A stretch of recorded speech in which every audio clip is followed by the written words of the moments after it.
Israel पर Hamas के हमले और इसके बाद इसराइल की जवाबी कार्रवाई पर मुस्लिम देशों की प्रतिक्रिया कई लोगों को हैरान कर रही है।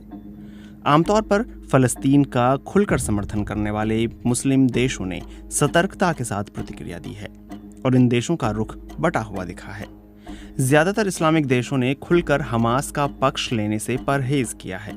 ऐसा इसलिए भी माना जा रहा है क्योंकि हमास का हमला ऐसे वक्त पर हुआ है जब इसराइल और मुस्लिम देशों के बीच रिश्ते सुधारने की कवायद चल रही थी। इस्लामिक देशों के सबसे बड़े संगठन ऑर्गेनाइजेशन ऑफ इस्लामिक कोऑपरेशन यानी OIC ने भी सतर्कता के साथ प्रतिक्रिया दी है। संगठन ने कहा है कि वह फलस्तीन में इसराइल की कब्जा की गई जमीन पर उसकी सैन्य कार्रवाई से चिंतित है। इसने सैकड़ों लोगों को शहीद किया है और बड़ी तादाद में फलस्तीनी लोगों को घायल किया है। OIC के एक अहम सदस्य संयुक्त अरब अमीरात यानी UAE ने इस हिंसा के लिए फलस्तीनी चरमपंथी संगठन हमास को जिम्मेदार ठहराया है। UAE के विदेश मंत्रालय ने कहा है कि इस्राएली शहरों और गजा पट्टी के नज़दीकी गांवों पर हमास के हमले से संघर्ष ने भीषण रूप ले लिया है। हमास ने आबादी वाले इलाकों पर हजारों रॉकेट दागे हैं। वहीं सऊदी अरब ने कहा है कि वो इस्राएली सेना और अलग अलग फलस्तीनी गुटों के बीच संघर्ष पर नज़दीकी निगाह बनाए हुए है।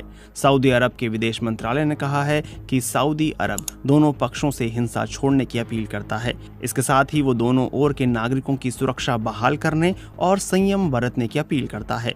गजा पट्टी में हालात जिस कदर विस्फोटक हो गए हैं वो इसराइल के लगातार कब्जे और फलस्तीनी लोगों को उनके कानूनी हक से वंचित करने का नतीजा है।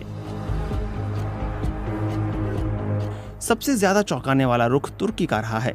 आमतौर पर इसराइल पर हमलावर तेवर अपनाने वाले तुर्की ने बड़ी ही सधी हुई प्रतिक्रिया दी है। तुर्की के विदेश मंत्रालय ने कहा है कि हिंसा बढ़ने का किसी भी पक्ष को फायदा नहीं होगा। तुर्की हालात काबू करने में सहयोग देने के लिए हमेशा तैयार है। इस दुखद घटनाक्रम ने साबित कर दिया है कि इसराइल और फलस्तीन दो राष्ट्र हैं। इस घटना ने इस नजरिए की अहमियत एक बार फिर साबित कर दी है। हम दोनों पक्षों से अपील करते हैं वो हिंसा का रास्ता छोड़ एक स्थायी समाधान की दिशा में काम करें। OIC के सदस्य कतर ने भी शांति की अपील करते हुए कहा है कि वह इसराइल और हमास के बीच बढ़ते संघर्ष पर नजर रखे हुए है।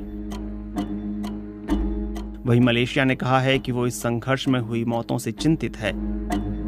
इंडोनेशिया के विदेश मंत्रालय ने कहा है कि इस समस्या को किसी भी तरह सुलझाना होगा। वहीं इस मामले पर पाकिस्तान का रुख रातों रात बदलता दिखा। पहले उसने इसराइल पर हमास के हमले का विरोध नहीं किया था। हालांकि उसने जवाबी हमला करने वाली इस्राएली सेना की भी निंदा नहीं की थी। लेकिन अब पाकिस्तान के विदेश मंत्रालय ने फलस्तीन का साफ तौर पर समर्थन किया है। पाकिस्तान के विदेश मंत्रालय ने कहा है कि पाकिस्तान फलस्तीन के समर्थन में खड़ा है और इसराइल की कब्जा करने वाली सेना की हिंसा और अत्याचार को खत्म करने की अपील करता है। बांग्लादेश और मालदीव ने भी कहा है कि फलस्तीन को उसका हक मिलना चाहिए। वहीं इसराइल पर हमास के हमले का ईरान ने समर्थन किया है। हमास के प्रवक्ता ने कहा था कि इस अभियान को ईरान का समर्थन हासिल है।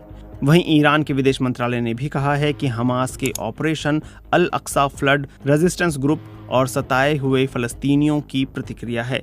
यह फलस्तीनियों के हक के समर्थन में की गई कार्रवाई है।